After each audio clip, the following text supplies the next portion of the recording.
Panorama group, जो सोचता है वो करता है। आपके अपने सपनों का आशियाना।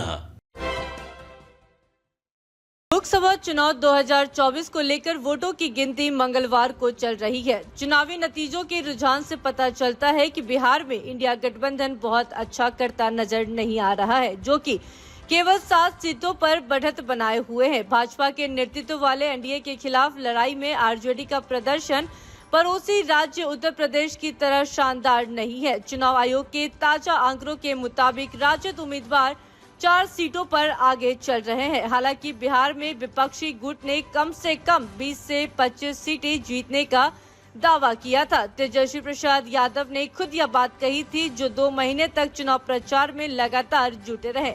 हालांकि नतीजे उनके मन मुताबिक नहीं दिख रहे हैं। बिहार की 40 लोकसभा सीट के लिए जारी मतगणना के अब तक मिले रुझान में एनडीए 33 सीटों पर बढ़त बनाए हुए है। राजद में शामिल जनता दल यूनाइटेड 14, भारतीय जनता पार्टी 12, लोक जनशक्ति पार्टी रामविलास 5 और हिंदुस्तानी अवाम मोर्चा 1 सीट पर आगे है। इंडिया गठबंधन में शामिल राष्ट्रीय जनता दल 4, पार्टी लिबरेशन और कांग्रेस 2-2 लोकसभा सीटों पर आगे है। सत्तारूढ़ भाजपा जेडीयू 33 सीटों पर आगे है, मगर 2019 में एनडीए की 39 सीटों की तुलना में 6 सीटों का नुकसान है। तेजस्वी यादव के लिए लोकसभा नतीजों के रुझान परेशान कर सकते हैं। दरअसल वो राजद प्रमुख लालू प्रसाद यादव के छोटे बेटे हैं, जिन्होंने कांग्रेस और वामपंथी दलों सहित दूसरे विपक्षी नेताओं को कम जगह देते हुए चुनावी कैंपेन की अगुवाई की।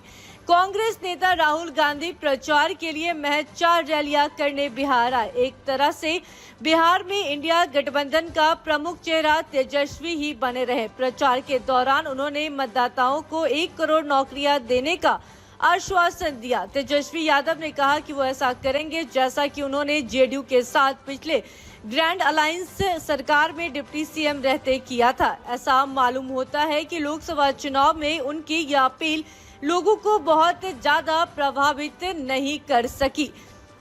तो वहीं कई लोगों को यह भी लगता है कि आरजेडी ने इस बार ओबीसी जाति समूह कुशवाहा को अधिक तरजीह दी, जो कि एनडीए का पारंपरिक वोट बैंक रहा है। लालू प्रसाद और तेजस्वी यादव ने उम्मीदवारों को पीछे छोड़ते हुए 7 कुशवाहा उम्मीदवार चुनावी मैदान में उतरे। इसके जरिए उन्होंने कुशवाहों को अपने पक्ष में करने की कोशिश की।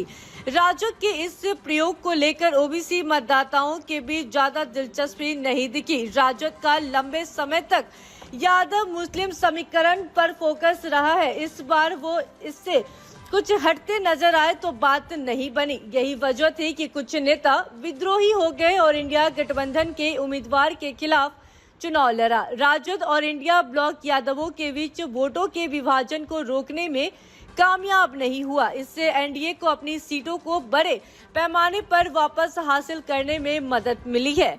Bureau report, city post live.